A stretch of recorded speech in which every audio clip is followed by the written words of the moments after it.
right, let's get into it. I want to chat to you guys about what you can do with different size boats and give some practical examples of the things I think you can and can't do, or should and shouldn't do. And I'll try and tell you guys about some of the boats that I've had in the different size ranges and a little bit about those experiences. All right, so I'll keep it pretty brief, from 3 all the way through to 7 meters.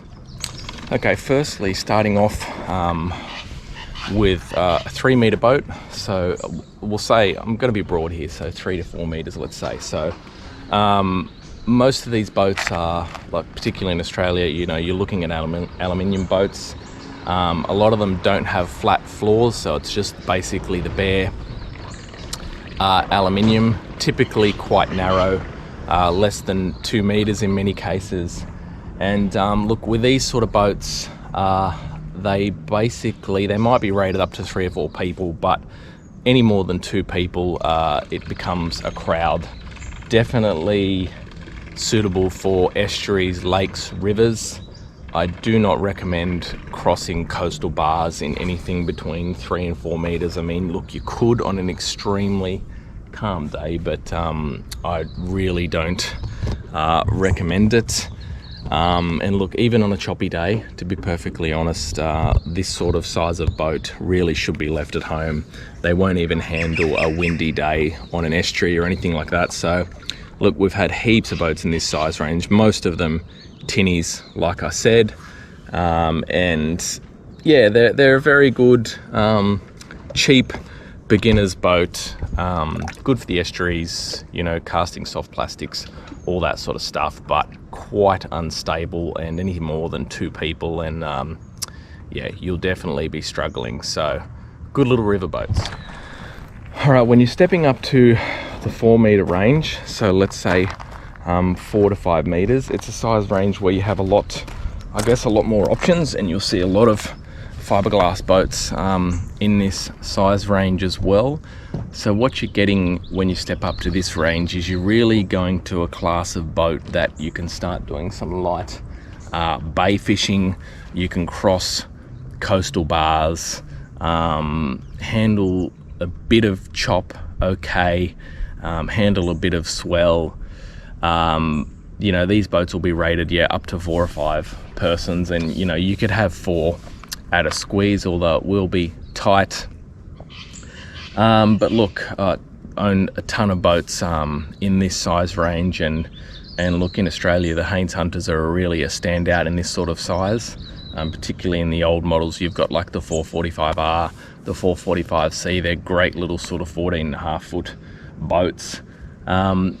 But look, you can't expect too much out of a boat in this size range, and I think people do, because even up to this size range, these boats are getting quite expensive these days.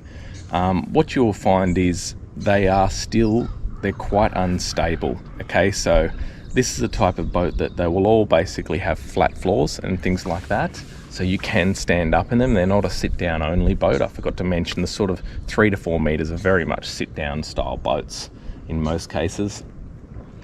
So you can definitely stand up in a 4 to 5 meter boat for sure. You can definitely cross a coastal bar on calmer days. You can even do some very light offshore work when it's very, very calm, but I wouldn't recommend overdoing it, put it that way. And look, boats in this size will typically have a long shaft transom. I really don't like going offshore in boats with long shaft transoms. I'll talk about that more in a second, but yeah, 4 to sort of 5 meter boat in the aluminium or fiberglass range, you will find that the fiberglass boats in this size really do outperform the aluminium boats in the similar size range, which is kind of almost the same for all size ranges, let's be honest. But yeah, so light offshore work, definitely a possibility. Would I go out and do 30Ks, 40Ks offshore in a boat that size? No, I wouldn't. I mean, people do it, but I personally wouldn't do it. I think heading out to the FAD on a calm day is absolutely reasonable. So, you know, I'm talking like 15Ks out type thing. But yeah, I think that probably sums up the 4 to 5 meter price range. Not overly stable, can handle a bit of chop, can handle a bit of swell, but definitely not the sort of boat that you should be out on a windy and rough day in. Definitely not the sort of boat you should be chancing it offshore in unless you're extremely confident.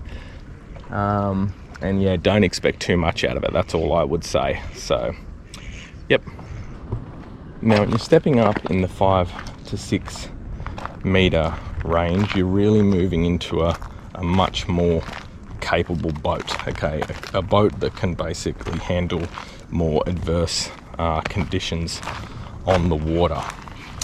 So particularly if you're in a glass or a deeper dead rise plate boat, they can handle a fair thrashing in this size range.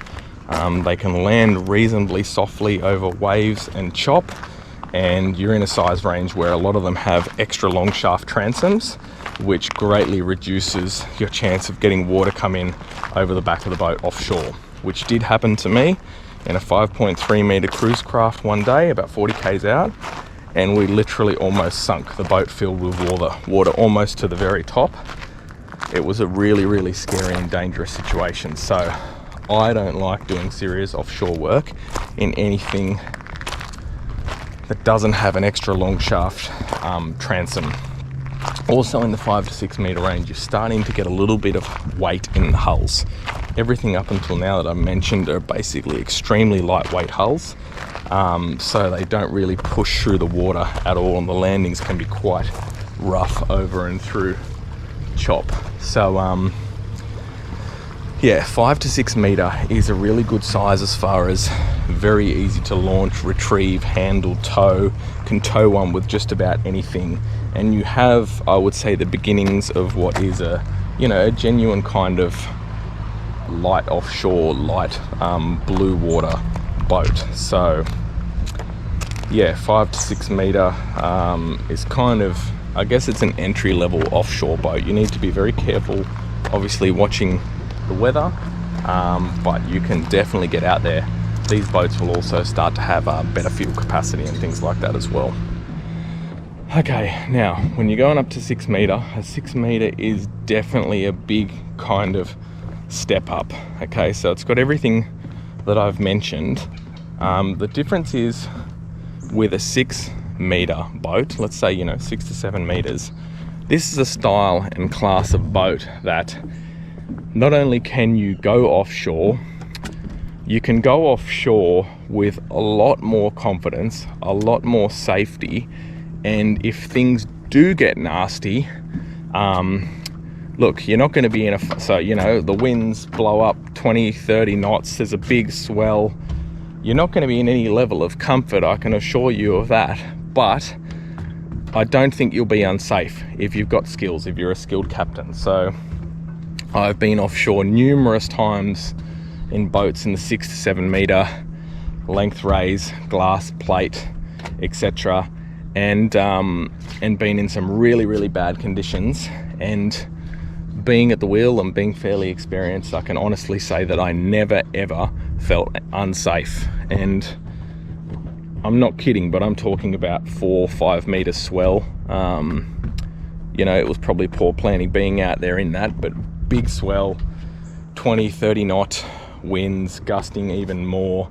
I absolutely don't recommend going out in anything like that, but in that size range boat, so for example, even my bar crusher was in that size range, just over 6 meters, never ever felt unsafe. Okay, it did get uncomfortable, and plenty of glass boats, never felt unsafe. Got back every single time. Virtually no water comes onto the boat, over the boat, in just about any conditions. So if you're genuinely serious about offshore fishing and the safety of you and your family, this is the size range that I recommend at an absolute minimum, the sort of 6 to 7 meter size range. You're also getting big fuel capacities, over 200 liters, sometimes 300 plus. You're getting a lot more hull weight, so you can get hulls up around that 1200, 1400 kilo mark. So you're getting a serious amount of weight. You're getting a lot of dead rise, obviously, and anything above sort of 5.5 meters, you can start to get that 21 degree dead rise for that beautiful kind of soft ride. So look, one of my favorite size ranges for sure. Absolute serious sort of blue water trailerable boats. But you know, nowadays this size range is getting, it's probably the most competitive offshore size range in Australia, but then how extremely expensive. You know, there's not many boats with, you know, you won't get any change out of 100,000 anymore, and in most cases you're talking over 150 for a well set up boat with a good engine, etc., in this size range. All right, now firstly, I want to say, if you've listened this far along, I should have actually said this at the very beginning. What I'm talking about here is real hull length, true hull length for each of these sizes. So not a boat that has a long bowsprit welded onto the plate boat, not a plate boat that has a big pod on the back, not a fiberglass boat that's been extended near the nose to make it look longer. So the way they measure boats these days is absolutely rubbish, okay? The boats are overrated. They're not as big as what they actually say they are. So you look at something like my Bar Crusher 670, that thing was nowhere near a 6.7 meter actual hull length. I would say it was way closer to about 6 meters.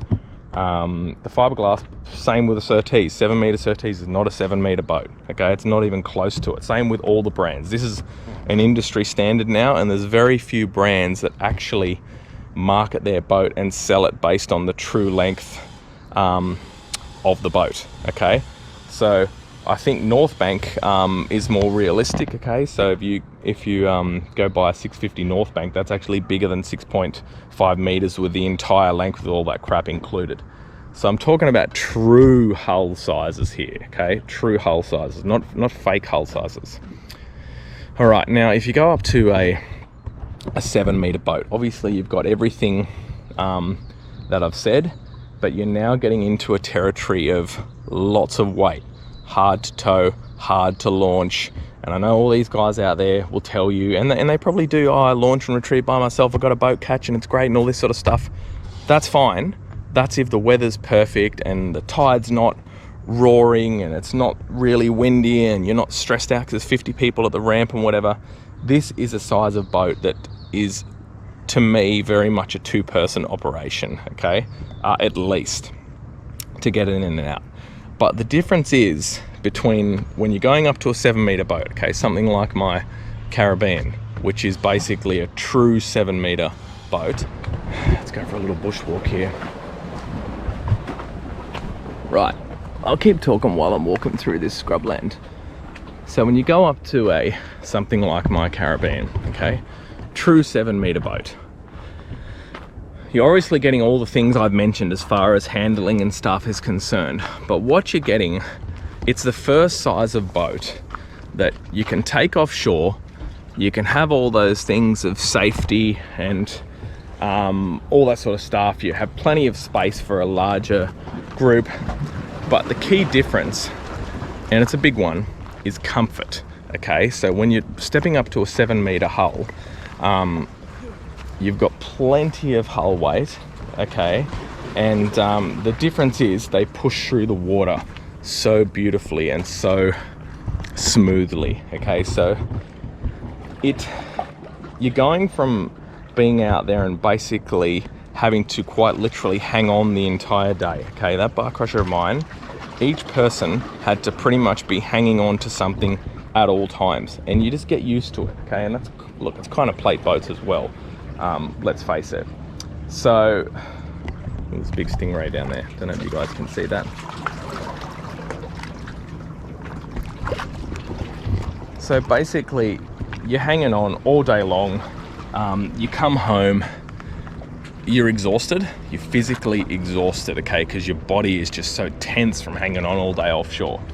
You go to 7 meter, like my old Dog Caribbean, you can walk around the boat without hanging on to things.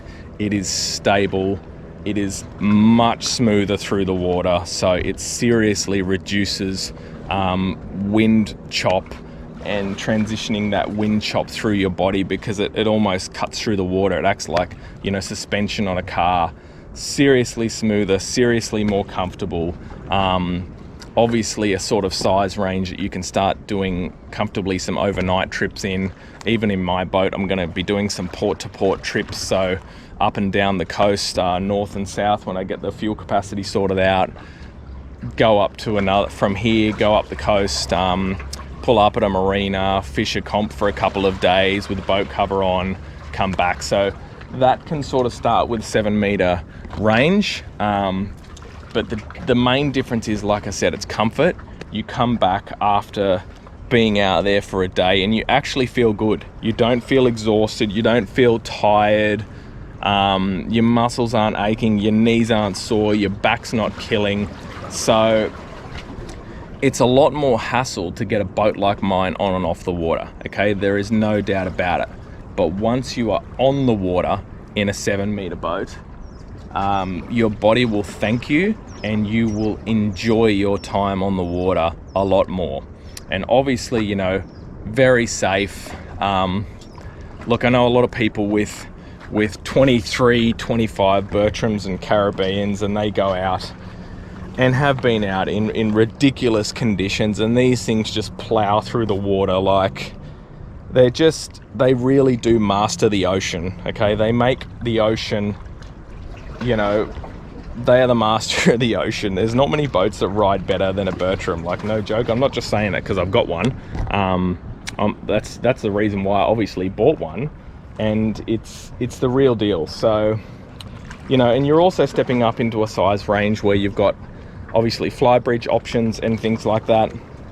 You do have to be careful though, stepping into a boat that is on the smaller side in the 7 to 8 meter range with a fly bridge, because they are quite unstable.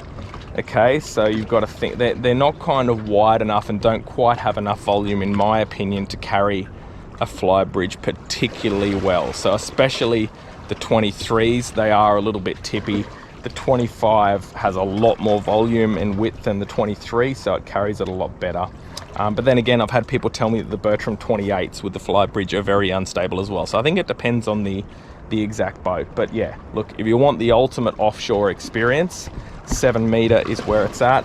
7 meter fiberglass is where it's at. And 7 meter real boat length is what you're after, okay? Not including the bowsprit, not including a pod. Most of the 7 meter boats on the market at the moment that are marketed as 7 meters are probably somewhere between 6.2 to 6.5 meter true boats. All right, hope you guys found that interesting. That's a very broad range. I've had numerous boats in all of those size categories. Started out at the very bottom, 3 meter tinnies, and slowly work my way up now, which is what most people do. Most people go bigger. People rarely go smaller with boats. But all right, time to go do some work on my old girl, and I'll see you guys shortly.